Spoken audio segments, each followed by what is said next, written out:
Hi everybody, this is Belinda from Belinda's Book Nook, and I'm hoping that I'm in the frame. I couldn't do my jump because I'm wearing a skirt that's a little tight, and but I wanted to come in and see you guys and talk to you about books. I feel like it's forever. I have been feverishly editing old videos from the summer that I did not put up. So you'll probably have seen those before this, I hope. But there's a chance that you might be seeing them after this.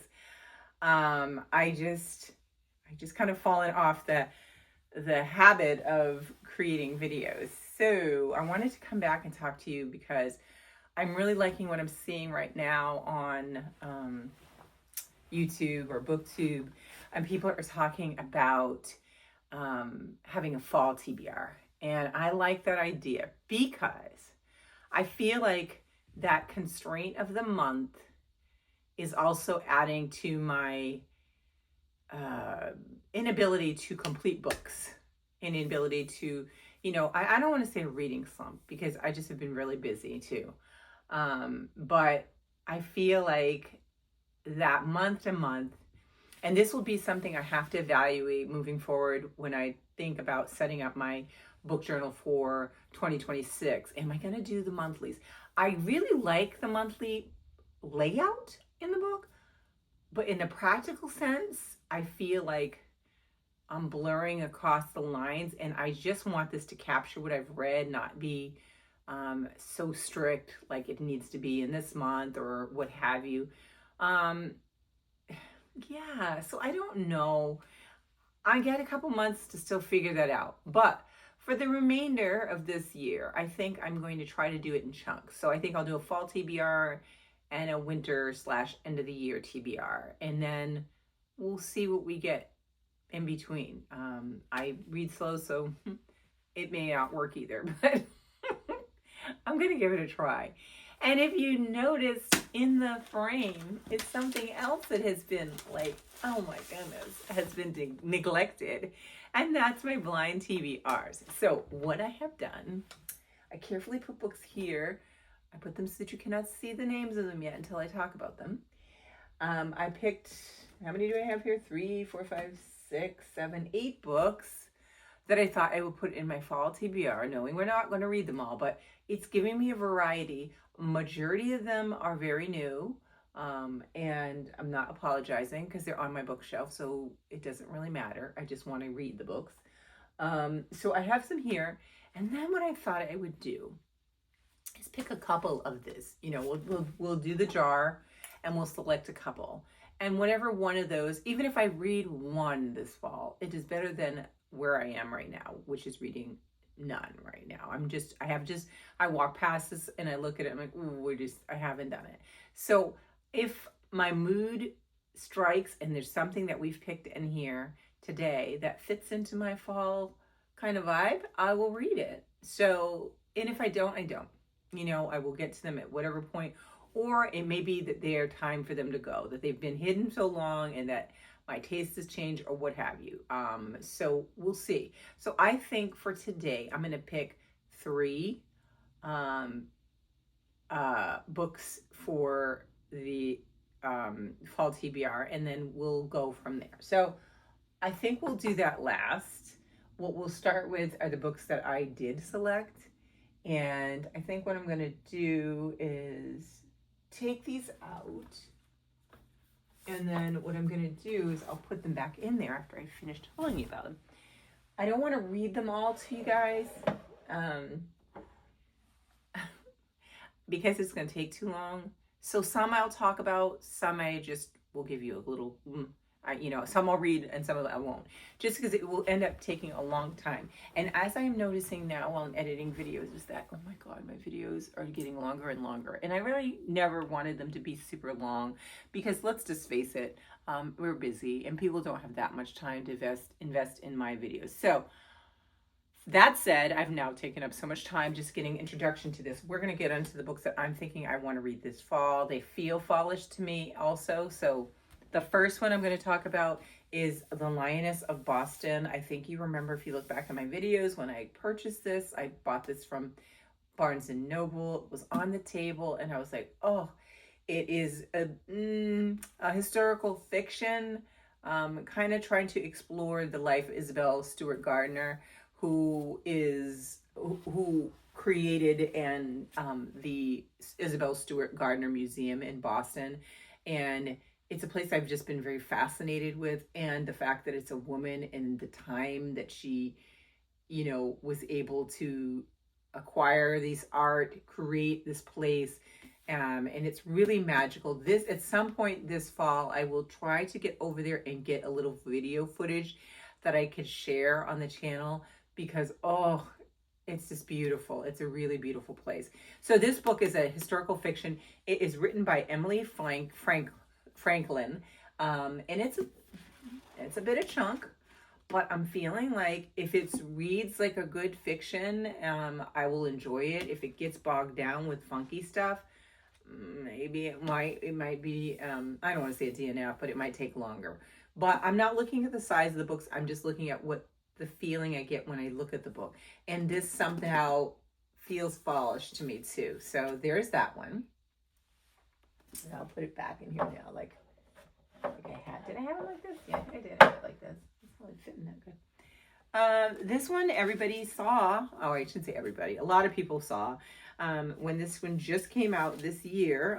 And I bought this in April. This is the Harlem Rhapsody. Actually, I ended up buying 2 copies of the same book, and I gave one, I believe, to my sister. Yeah, the cover in this is just gorgeous. It's by Victoria Christopher Murray. It's called Harlem Rhapsody. She is also the co-author of The Personal Librarian, which was one of my favorites. It was a really good book. I thought it was so interesting. I think this one follows in the time of the Harlem Renaissance, if I'm correct, and it explores, I believe, I want to say the woman who is the lover of W.E.B. Du Bois. And so I don't know much more. It's historical fiction. I've seen people that said that they enjoyed it. People that don't really care for historical fictions, they're like, meh.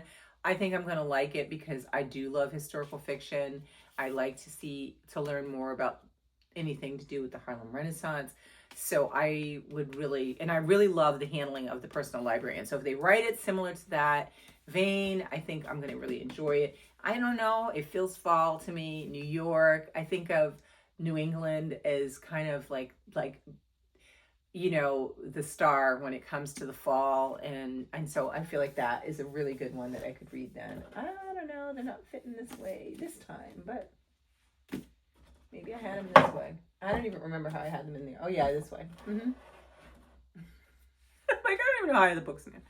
Okay, the next one, I got this one. I pre-ordered this book, and it came out this year as well. And I just, I love her books. It's Vanessa Miller's The Filling Station. The cover, again, a beautiful time period. I think this is 1921.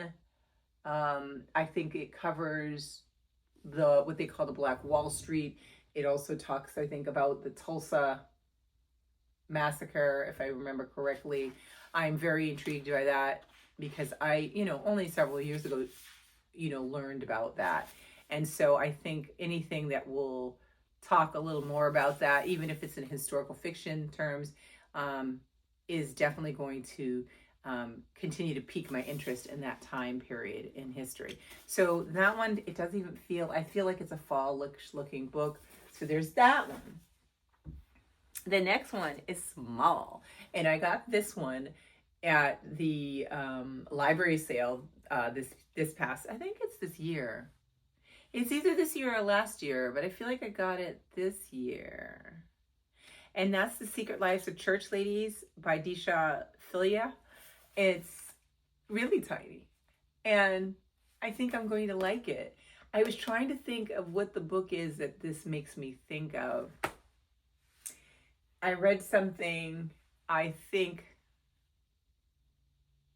I can't think of the name of the author, and it had some of the characters were church ladies, and I just I dug like getting into the minds and the mindset of them. So I'm not sure how this is going to pan out, but I've heard good things about it. It's a small one, but it's one I wanted to get to. So I put that on the list. Okay. And then the next one, oh, I think I remember talking to you about this one when I got it. This one, would be a great one for nonfiction November. And this is Joy Goddess, Alayla Walker and the Harlem Renaissance. Again, you see the theme here. And it's by Alayla Bundles, and she's the author of On Her Own Ground. And this is the daughter of Madam C.J. Walker, who, this is, the biography of her. And it sounds like it's going to be fabulous. It's got some really great pictures in here. Yeah, here's a look at that. I mean, just so magnificent.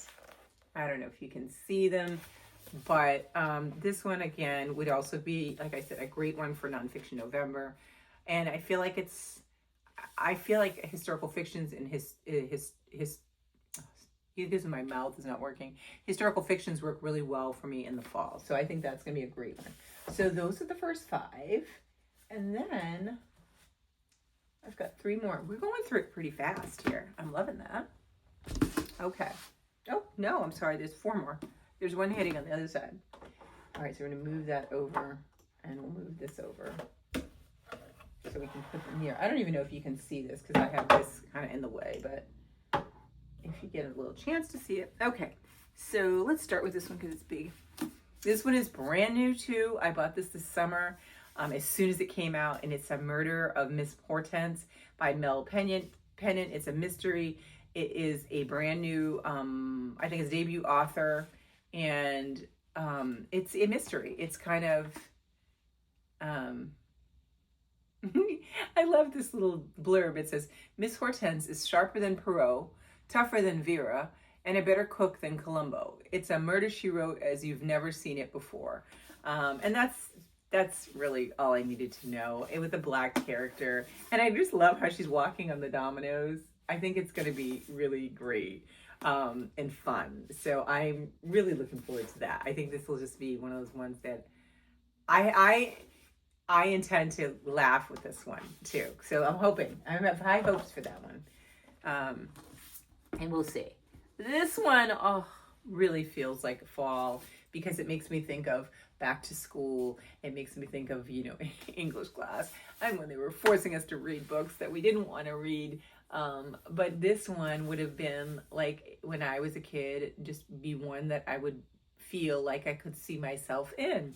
And this is The Great Man by Kira Davis Lurie, brand new as well. And it is a retelling of The Great Gatsby, but it's with Black people. It's set in 1945, and I believe the guy is a military vet who's returning home, and he engages with the wealthy and the well-to-do elite in LA. I believe it's in LA. Yeah, Black opulence of LA. And then it's supposed to kind of mirror The Great Gatsby. So I'm excited to read this. This has also been talked about. I kind of feel like I'm a little removed now from it, the big buzz, because when it came out, there was a lot more talk. So I think by the time I get to it, it should have died down and I'll be able to appreciate it. I don't watch any of the reviews until I read a book, so I'm not spoiled. This one I bought as soon as I found out it was coming out. So I unfortunately probably paid way more than I would want to pay for this one. This is a great one for historical fiction. I had heard about this family. I believe I heard about them.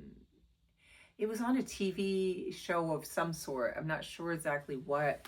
But it's called Love and Whiskey. It's by Fawn Weaver. It's the remarkable true story of Jack Daniel, his master distiller, Nearest Green, and the improbable rise of Uncle Nearest, which is a whiskey. And it's this gentleman here, Nearest Green, was a master distiller, and he worked with Jack Daniel.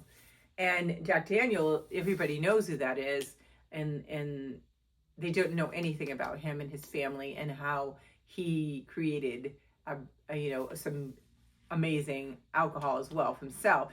And so the family, I don't know the whole story, but I'm looking forward to reading it, has now acquired the rights, and they sell. It is called Uncle Nearest. So if you go to, you have to kind of go to specialty, or you can go online and find out where you can get them.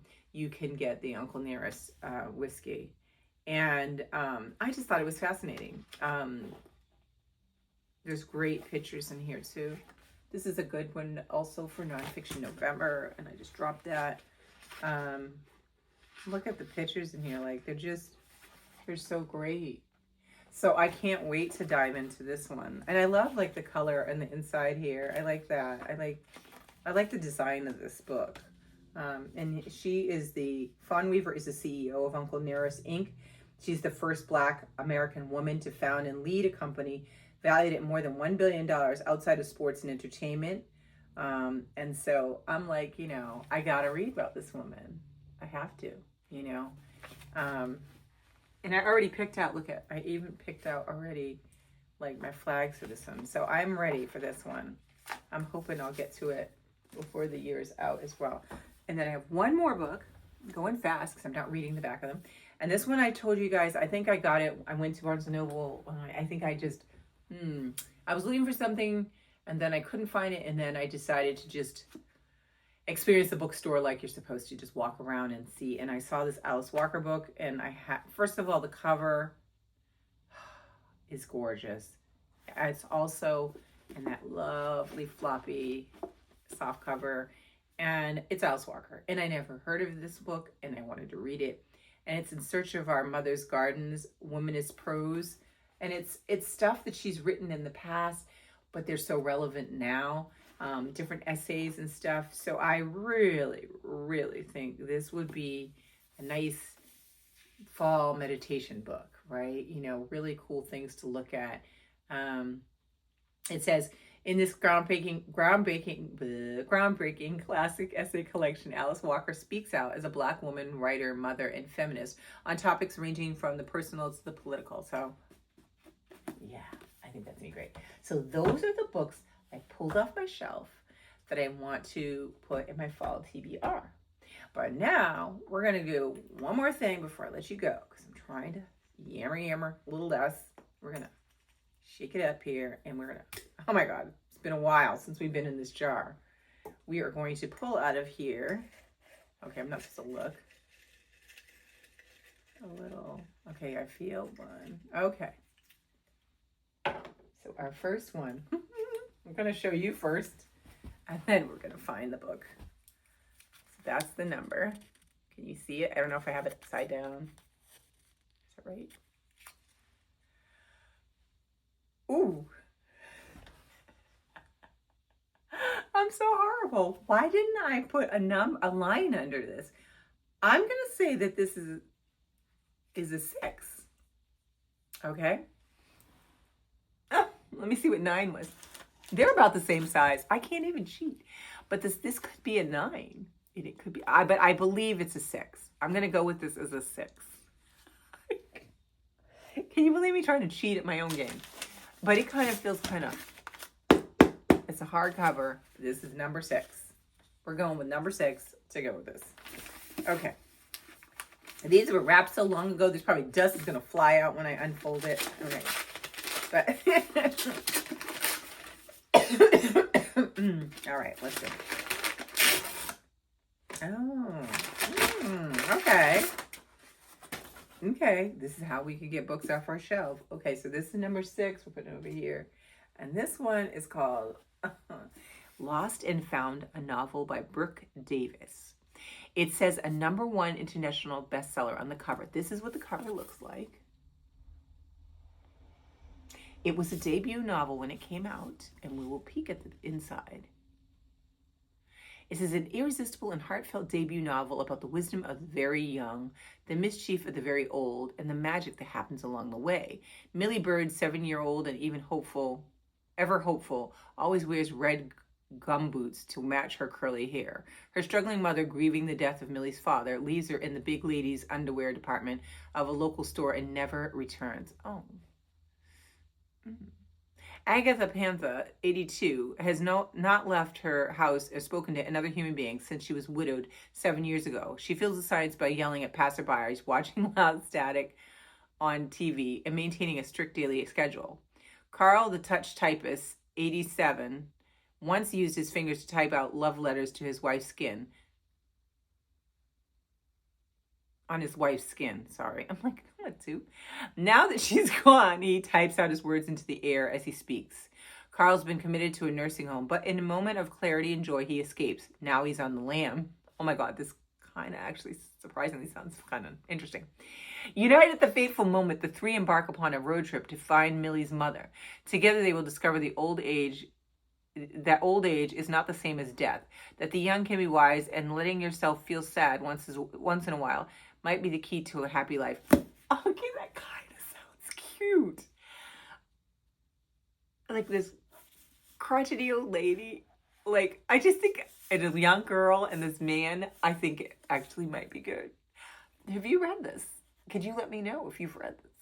That kind of, I'm not gonna lie. When I first opened it, I was like, what's that? This is how long these books have been here. I don't know what they are. But that kind of sounds good. Like, like, okay, we're putting it right on top of the lap. Let's get our second one. That's so funny. I didn't want to like show my face like I'm like, I don't know about this book. I don't know. We'll see. But that one actually sounds like a good one to kind of go with all of the other stuff that I have that might have some heavy areas in it, right? Okay. I picked, that was probably a good one. All right.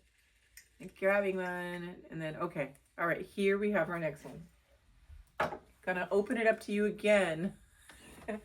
And it's not gonna be 9, please. All right, which way does it go? I'm gonna look. 3. 3 is no mistaking. Number 3 is right here.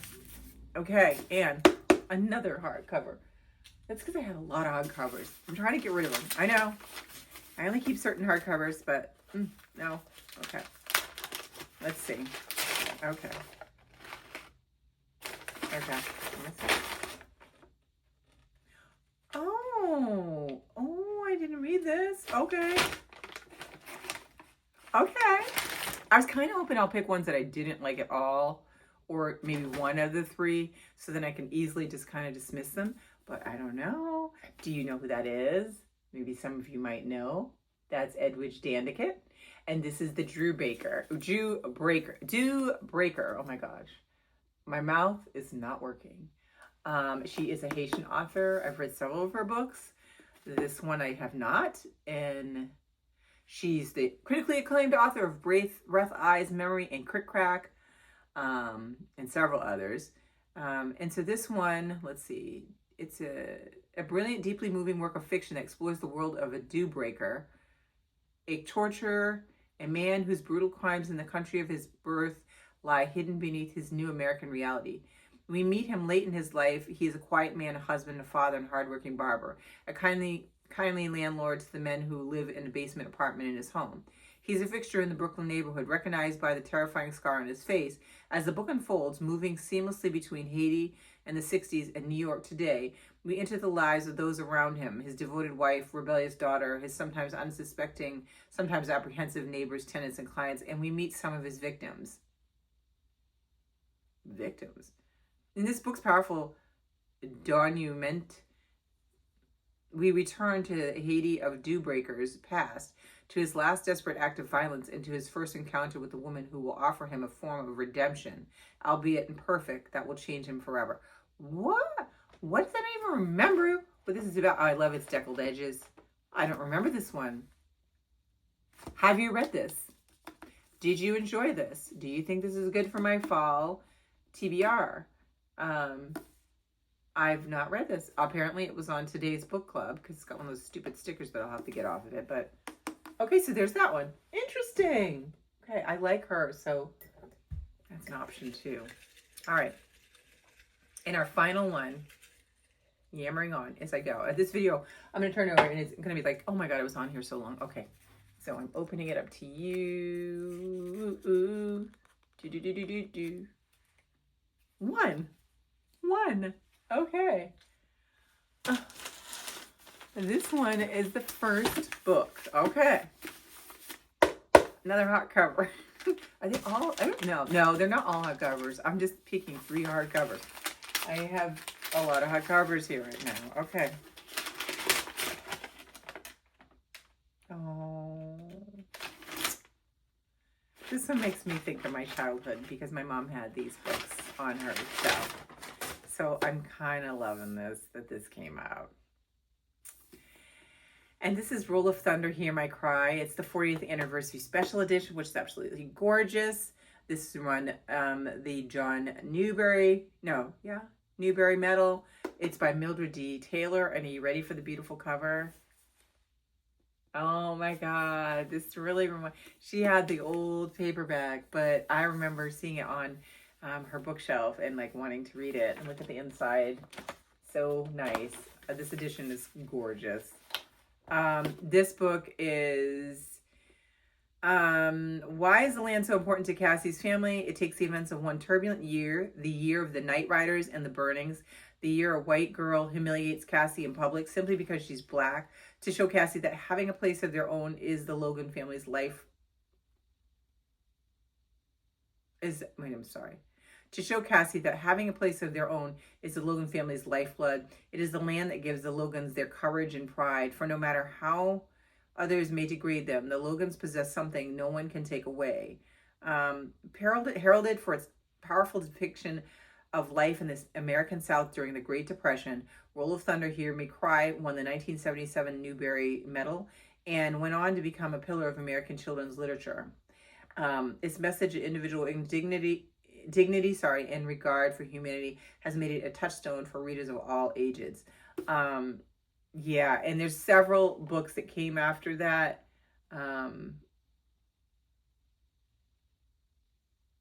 don't know how they fall in. Oh, look, here's some more pictures here. Oh my gosh. So this is going to be tough. Those are my books. Can you see it? Move your... These are the books that I don't even know if you can see all of that, but these are the books for my Fall TBR. I think that's going to be really fun. Actually, I should put these in there so I can keep track of which one was what. This one was 1. This one was 3, right? And this one was 9 or 6. We're saying 6. I gotta keep it straight because now we've taken 6. So I have to remember that this is 6.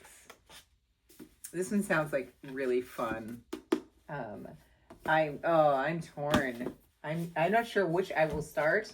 So that's really going to make it very challenging, but at least I have options. I think that this will cover in all of my needs. I definitely, if you can not notice, I definitely think historical fiction is like my jam in the fall.